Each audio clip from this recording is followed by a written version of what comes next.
In my previous video titled, Nabonidus was Nebuchadnezzar, proven by lunar eclipse in Nabonidus' second year reign, I showed that historians gave the wrong date for the lunar eclipse that occurred in the second year of Nabonidus, which they dated September 26, 554 BC. I dated this lunar eclipse 7 years earlier on August 15, 561 BC instead. The reign of Nabonidus, king of Babylon, 556 to 539 BC. Page 127, last paragraph, by Paul Alain Beaulieu.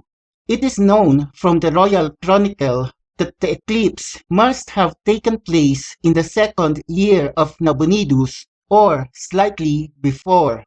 If the lunar eclipse indeed took place on August 15, 561 BC, during the early part of Nabonidus' second year, then the first year of Nabonidus must have been in 562 BC instead of 556 BC, or 6 years earlier than the historically recognized date.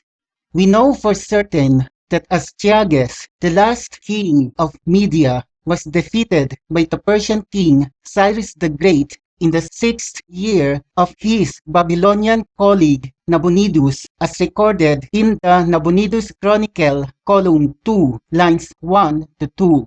The 6th year, Astragas mastered his army and marched against Cyrus, king of Ansan, for conquest.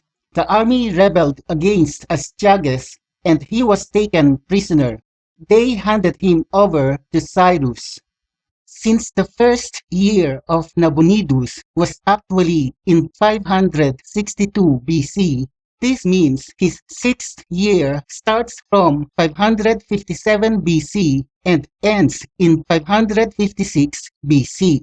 I picked 556 BC instead of 557 BC as the last year of Astragas' reign, as this choice will put Darius the Great's reign starting in 519 BC. Darius the Great was the third Persian king of kings of the Achaemenid Empire, following Cyrus the Great and Cambyses II. According to Herodotus, Book 1, Clio, paragraph 214, Cyrus the Great, who succeeded Astragas as king of Media, had reigned in all 30 years, wanting one, or 29 years. Counting 29 years from the end of Astragas' reign in 556 BC, according to my dating, takes us to 527 BC as the end of Cyrus the Great's reign. He was succeeded by his son Cambyses II, who in turn was succeeded by a usurper, and together their reigns lasted for 8 years. Darius the Great ascended to the throne of Persia in 519 BC, or 8 years after the end of Cyrus the Great's reign in 527 BC, according to my dating of Persian chronology. Herodotus, Book 7, Polymnia, paragraph 4. Darius himself died, having been king in all 6 and 30 years. 36 years from 519 BC is 483 BC as the final year of Darius the Great's reign.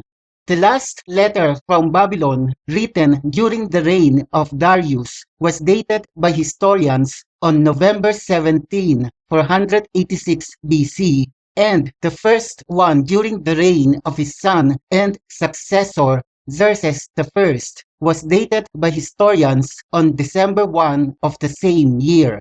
In the 2 weeks between these dates, Darius died. Using the Kaysan calculator, we get Kislev 9 and Kislev 23 as the respective Hebrew dates in 486 BC for these 2 letters. Using my dating instead, Kislev 9 and Kislev 23 483 BC corresponds to November 14 and November 28, 483 BC as the possible time frame between which Darius the Great could have died. Herodotus, Book 7, Polymnia, paragraphs 7 and 20. In the next year after the death of Darius, he made a march first against those who had revolted. Having subdued these and having reduced all Egypt to slavery much greater than it had suffered in the reign of Darius. During 4 full years from the conquest of Egypt, he was preparing the army and the things that were of service for the army, and in the course of the 5th year, he began his campaign against Greece with a host of great multitude. The next year, sometime in 482 BC, after Darius' death between November 14 and November 28, 483 BC, according to my dating, Xerxes I marched against those who revolted in Egypt. 4 full years later, after preparing his army, Xerxes I started his invasion of Greece at the beginning of spring in 478 BC. Herodotus, Book 7, Polymnia, paragraph 37. The army set forth from thence, fully equipped at the beginning of spring, to march to Abydos, and when it had just set forth, the sun left his place in the heaven and was invisible, though there was no gathering of clouds, and the sky was perfectly clear, and instead of day, it became night. Using stellarium and setting the algorithm of delta T to JPL horizons and the date to February 17, which was early spring of 478 BC, or negative 477 in astronomical year numbering at 10:19 UTC, one can see an annular solar eclipse which was visible in Abydos or the Hellespont with coordinates 40 degrees 11 minutes 43 seconds north, 26 degrees 24 minutes 18 seconds east. The time of maximum eclipse occurred just 13 minutes before culmination at local noon, with an eclipse obscuration of 89.4%. Historians stubbornly date the start of Xerxes I's invasion of Greece at the beginning of spring in 480 BC instead of 478 BC, when the eclipse happened. And regarding this event, this is what these stubborn historians have to say. Eclipses during the War of Xerxes with the Greeks by Lin. In the 7th book of Herodotus, where he says that in the early spring, whilst Xerxes was at Sardis preparing to set out on the Grecian expedition, the sun leaving his seat in heaven became invisible, and instead of day, it became night. The date when this expedition took place is considered to have been one corresponding to 480 BC. No eclipse of the sun, however, could have been visible in Western Asia during the spring of that year. Take note, instead of admitting that their calculated date for the Persian invasion of Greece was wrong, historians would rather blame Herodotus by saying that Herodotus had the sequence of events wrong. But as you can see, if your dating of historical events is right, you don't have to contradict what ancient historians have to say about these events. Now, a considerable number of Aramaic papyri have recently been found at Elephantine, opposite Aswan, 400 miles south of Cairo. These Aramaic manuscripts are fully 1500 years older than the oldest Hebrew parchment of the Bible. Aramaic Papyrus 6 or AP6, gives us the month, day, and regnal year when Xerxes I presumably died and passed on the kingship to his successor Artaxerxes I. The Ascension of Artaxerxes I by Julia Neufer, page 72. The date line of AP6 reads, on the 18th of Kislev, that is, the 17th day of Thoth, in year 21, the beginning of the reign when King Artaxerxes sat on his throne. I mentioned earlier that the last letter from Babylon, written during the reign of Darius, was dated by historians on November 17, 486 BC, which I corrected to November 14, 483 BC instead. And the first letter from Babylon, written during the reign of Xerxes I, was dated by historians on December 1, 486 BC, which I corrected to November 28, 483 BC instead. While Xerxes I ascended to the throne sometime between November 14 and November 28, 483 BC, according to my dating, the first year of his reign is reckoned to start on the first day of the first month of the following year. Specifically, this was on Nisan 1, 482 BC, which, using the Kaysan calculator, fell on April 3, 482 BC.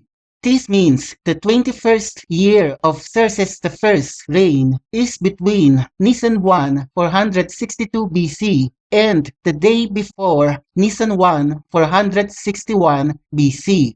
And Kislev 18 in year 21 of Xerxes I's reign was on December 1, 462 BC, Julian calendar, or November 26, 462 BC, Gregorian calendar.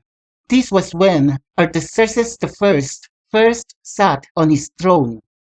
The death of Xerxes I was dated by historians on the 14th of Av, 465 BC, which corresponds to August 2 Julian calendar or July 28 Gregorian calendar of that year.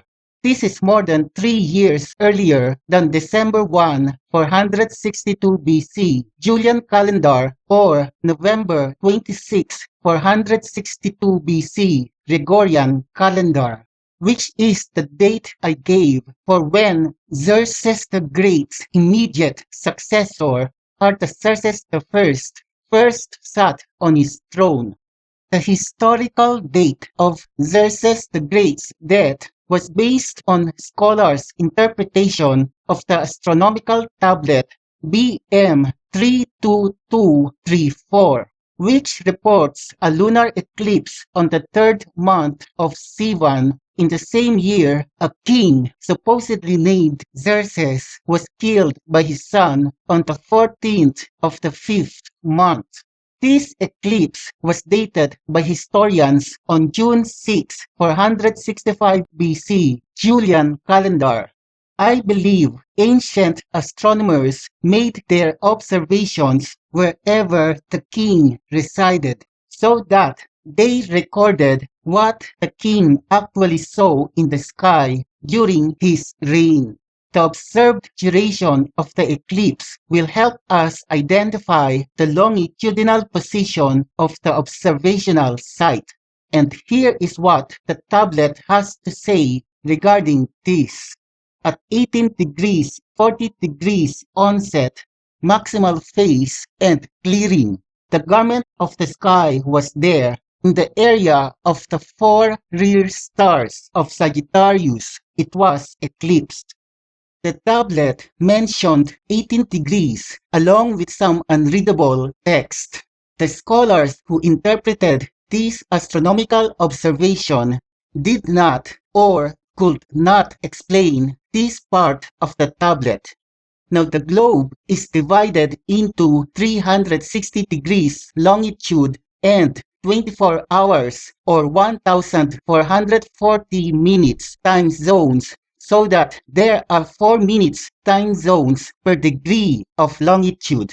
Scholars explain that the 40 degrees onset, maximal phase, and clearing mentioned in the tablet refers to the entire duration of the eclipse, which is equivalent to 160 minutes duration using the 4 minutes per degree conversion factor I just mentioned.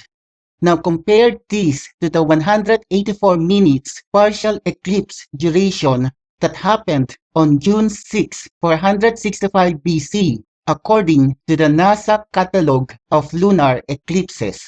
Also, these scholars claim that the expression garment of the sky refers to clouds. But I beg to disagree because a subsequent observation on month 8, the 14th, says 13 degrees or 52 minutes after sunset, the moon came out of a cloud. In other words, the ancient astronomer used plain language when talking about clouds in the sky, instead of referring to it as garments of the sky. In my humble opinion, I believe the garment of the sky refers to the horizon which covers the eclipsed moon as soon as its entire diameter sets below the horizon. And 40 degrees or 160 minutes refers to the actual duration of the eclipse from onset until clearing, whether observable or unobservable, while 18 degrees or 72 minutes refer to the duration of the eclipse while the moon or part of its eclipsed disk was still above the horizon. In other words, the unreadable portion of the tablet might have said 18 degrees before moonset. This means the lunar eclipse started 72 minutes before the entire diameter of the moon sets below the horizon.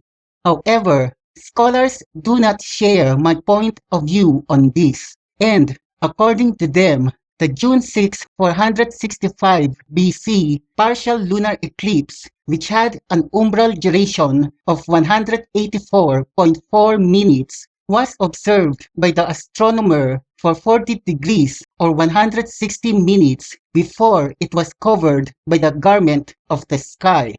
And the June 6, 465 BC partial lunar eclipse did occur at Sagittarius, just like the tablet says.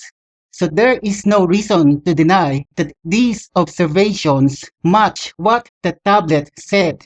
But if Xerxes I died on the 14th of the 5th month according to this tablet, then why did his successor, Artaxerxes I, sit on his throne on the 18th of the 9th month according to the Aramaic Papyrus 6, which I discussed earlier? This is an unexplained delay of more than 4 months. In the first video of this series, I said that planetary movements are cyclical and their exact relative positions can be repeated over a period of time. And this means astronomical positions which scholars believe happened in the reign of one king can repeat itself in the reign of another king. And errors in dating can happen in this case if the tablet either does not mention the name of the king or the name of the king is unreadable. But didn't the tablet mention Xerxes as the name of the king? Actually, no, it did not. What the tablet actually said was, Xerxes his son killed him. But the translators hyphenated it as Xerxes his son killed him. This is to make it look like Xerxes was killed by his unnamed son. In my opinion, the statement should be read as is. In other words, the unnamed king was killed by his son named Xerxes. And in fact, Xerxes I was not murdered by his son. It was Artabanus, the commander of the royal bodyguard and the most powerful official in the Persian court, who assassinated Xerxes with the help of a eunuch as Pamitres, and according to Aristotle in Politics 5.1311b, after Artaxerxes I discovered the murder, he killed Artabanus and his sons. Now, a lunar eclipse similar to the one that occurred on June 5, 465 BC, happened 46 years later, which when observed and described matches exactly what the astronomical tablet BM 32234 said. And in my revised interpretation and dating of this tablet, the unnamed king who died was Artaxerxes I, which, according to the tablet, was killed by his son Xerxes II, who was also his immediate successor. I will be discussing this lunar eclipse in part 7 of this Daniel's 70 Weeks series.